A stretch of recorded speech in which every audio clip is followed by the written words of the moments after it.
বাণিজ্যিক সুবিধা বাড়াতে দেশের সবচেয়ে বড় স্থলবন্দর বেনাপোল বন্দরে বাংলাদেশ সরকারের অর্থায়নে ৩২৯ কোটি টাকা ব্যয়ে ৪১ একর জমিতে নির্মাণ হয়েছে অত্যাধুনিক কার্গো ভেহিকেল টার্মিনাল।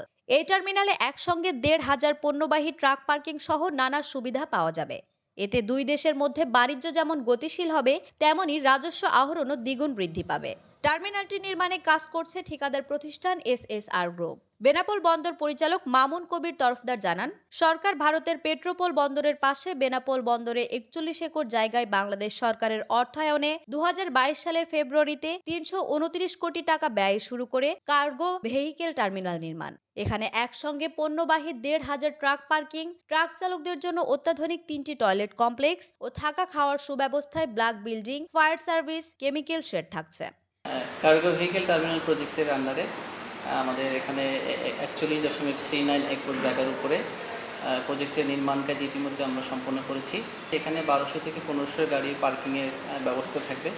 সাথে আমাদের এখানে ইন্ডিয়া থেকে আগত ড্রাইভারদের জন্য কুকিং ফ্যাসিলিটি এবং তাদের বিশ্রাম নেওয়ার জন্য পর্যাপ্ত ফ্যাসিলিটি থাকবে। বৃহস্পতিবার অন্তর্বর্তী সরকারের নৌ পরিবহন এবং শ্রম ও কর্মসংস্থান মন্ত্রণালয়ের উপদেষ্টা ব্রিগেডিয়ার জেনারেল অব M Sakhawat Hossain cargo vehicle টার্মিনালটি আনুষ্ঠানিকভাবে উদ্বোধন করবেন।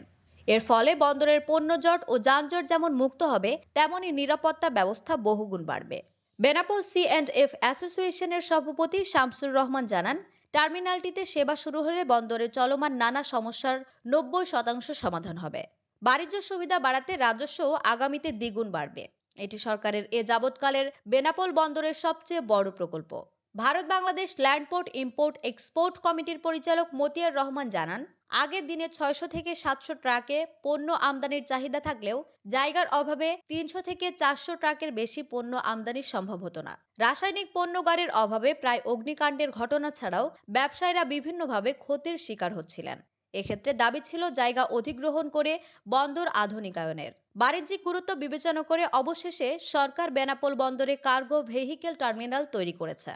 টার্মিনালটিতে সেবা শুরু হলে বন্দরে চলমান সমস্যার অনেকটা সমাধান হবে। বেনাপোল সি&এফ স্টাফ অ্যাসোসিয়েশনের সেক্রেটারি সাজেদুর রহমান বলেন, প্রতি বছর বেনাপোল বন্দর দিয়ে ভারতের সঙ্গে প্রায় ৫০,০০০ কোটি টাকার আমদানি ও ১০,০০০ কোটি টাকার রফতানি বাণিজ্য হয়। এটি সেবা শুরু হলে দুই দেশের মধ্যে বাণিজ্য যেমন গতিশীল হবে, তেমনি রাজস্ব আহরণ দ্বিগুণ বৃদ্ধি পাবে। বেনাপোল থেকে আজিজুল হকের তথ্যচিত্রে ডেস্ক নিউজ।